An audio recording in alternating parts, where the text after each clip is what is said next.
और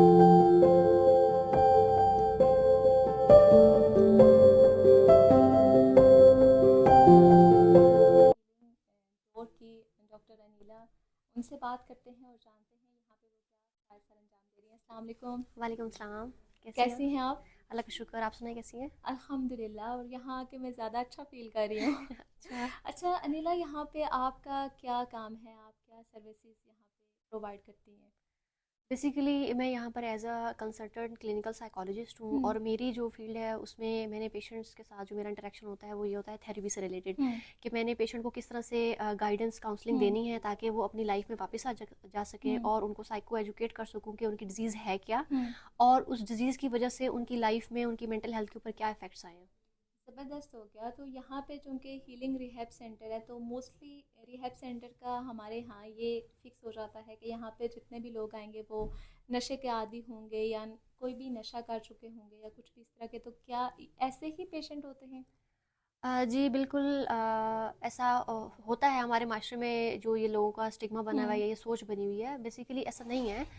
rehab basically है ही ये ऐसी जगह है जिसमें आप लोगों को ऐसी सर्विसेज प्रोवाइड करते हैं कि वो ज़िंदगी में वापस जा सकें। हम्म। तो यहाँ पर भी और बाकी रिहैब सेंटर्स में भी यही स्पेशलिटी होती है कि यहाँ पे एडिक्शन के पेशेंट भी होते हैं हम्म। और उसके साथ साथ साइकेट्रिक इलनेस के पेशेंट भी होते हैं। ठीक हो गया। तो अच्छा, काफ़ी टफ नहीं है यहाँ पे? मतलब जैसे मंशियात और नशे के आदी अफराद हों, हम्म। उनको वापस ज़िंदगी की तरफ लाना।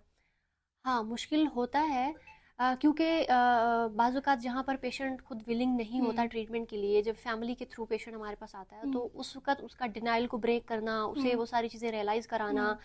और उसका डिनायल को ब्रेक करना, तो वो सारी चीज़ें थोड़ी-सी टफ़ होती हैं।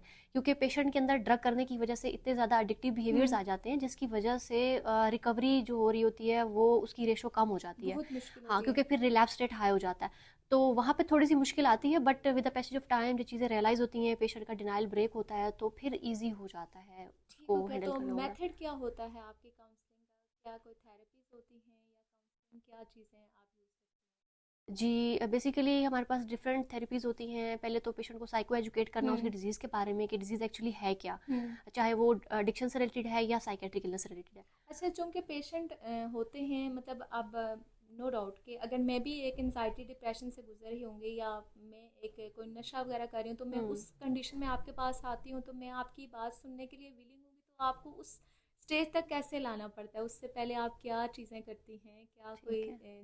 टर्म्स यूज़ करती हैं? अच्छा, सबसे पहले जब हम पेशेंट के साथ इंटरैक्ट करते हैं, हम्म। तो हमारी सबसे पहली चीज़ ही ये होती है कि पेशेंट के साथ हमारी रेपो बिल्ड हो। हम्म।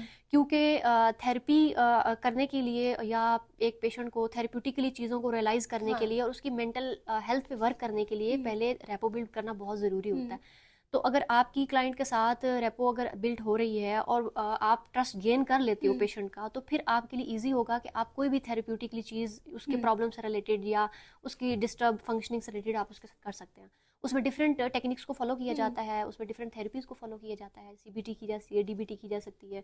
उसके अलावा हम साथ साथ मेडिटेशन एक्सरसाइजेज कराते हैं हम्म। ताकि पेशेंट पहले थोड़ा सा रिलैक्स हो, मेंटली रिलैक्स हो, उसकी जो हम्म। वो नेगेटिव थॉट्स हैं बेसिकली जो ड्रग की वजह से हुई हैं, या साइकेट्रिक इलनेस की वजह से हाँ डिस्टर्ब हुई बिल्कुल। हैं, वो सोसाइटी प्रेशर, डिफरेंट हाँ हाँ चीज़ें वो होती हैं। चीज़ें नॉर्मलाइज पहले हो जाए। ठीक हो गया। तो अच्छा, अभी तक की जो आपकी ये जर्नी यहाँ पे रही है इस सेंटर में, आप मुझे बता सकते हैं कि कोई ऐसा पेशेंट आपने अभी तक ट्रीट किया हो जो आपके लिए एक बड़ा चैलेंज साबित हुआ हो? जी, बिल्कुल ऐसा होता है। मेजॉरिटी जो सीवियर साइकियाट्रिक हम्म। इलनेस की तरफ चले जाते हैं पेशेंट, और वो बिल्कुल अपनी ज़िंदगी से हट जाते हैं हम्म। और एक अलग ही चीज़ें और अपने माइंड में बेसिकली डिल्यूजनल साइड पे चले हम्म। जाते हैं। तो उसको डील करना थोड़ा सा टफ होता है, क्योंकि हम्म। एक पेशेंट को ये चीज़ रियलाइज़ कराना कि आप एबनॉर्मेलिटी की तरफ हैं और नॉर्मल ये है, एबनॉर्मल ये है, रैशनलाइज़ कराना हम्म। चीज़ों को, वो थोड़ी सी टाइम टेकिंग चीज़ होती है, क्योंकि पेशेंट अपनी ही दुनिया और अपनी डिल्यूजनल साइड बना के बैठा होता है। हम्म। तो वो चीज़ टफ टाइम देती है, बट टाइम टेकिंग होती है और अच्छा एक्सपीरियंस भी होता है, लर्निंग को भी बहुत कुछ हम्म। मिलता है उसमें से। तो आई थिंक एक्सपीरियंस तो अच्छा रहा है, बट पेशेंट तो आते रहते हैं इस तरह के। ठीक हो गया। तो अनिला, क्या मैसेज देना चाहेंगे जितने भी यंगस्टर आपको देख रहे हैं, कुछ मायूस हो चुके हैं ज़िंदगी से, कुछ एनजाइटी डिप्रेशन आजकल तो जैसे बिल्कुल सोसाइटी ऐसे में ही। हमारी हो चुका है कि नशे के अलावा हमारी मेंटल हेल्थ बहुत सी चीज़ों से मुतासर होती है, कि मेरे ख्याल से नशा एक आखिरी चीज़ होती है जो बिल्कुल हम ऐसे ही। टच देते हैं। तो क्या आप मैसेज देना चाहेंगी? मेरा मैसेज ये है कि देखिए सबसे इम्पोर्टेंट चीज़ जो है वो आपकी मेंटल हेल्थ है। हम्म। बहुत सारे आपकी लाइफ में अप्स एंड डाउन्स आते हैं, आप लोग सफ़र भी कर रहे होते हैं, हम्म। बहुत सारी चीज़ें चैलेंजिंग चीज़ें आती हैं हमारी लाइफ एग्जैक्टली। में, जैसे कोई ऐसा ट्रॉमा आ गया आपकी हम्म। लाइफ में कि आपका कोई लव वन आपसे चला गया है, या आपने कुछ ऐसी चीज़ें सोची हुई थी लाइफ में और आप उसको अचीव नहीं कर सके हो। हम्म। तो अगर हम उन उन चैलेंजेस के साथ साथ अपनी मेंटल हेल्थ का भी ख्याल रखें और अपने आप को भी वैल्यू दें हम्म। और अपनी उन सारी चीज़ों को भी साथ स्टेप बाय स्टेप लेके लेके चलें, चलें। तो मेरे ख्याल से हमारी फिजिकल हेल्थ के साथ साथ हमारी जो मेंटल हेल्थ है वो भी स्टेबल रह सकती हम्म। है और हम एक हेल्दी तरीके से अपने सारे चैलेंजेस को फेस कर सकते हैं। ठीक हो तो गया। मायूसी जो है वो तो फिर एक गुनाह है। हाँ, हम्म। वो एक नेगेटिव साइड पे आपको हम्म। लेके जाएगी, तो मायूस मत हो, बल्कि चीज़ों को फेस करें और उनको हल करें। ठीक हो गया। Thank you so much Anila, अपनी थॉट्स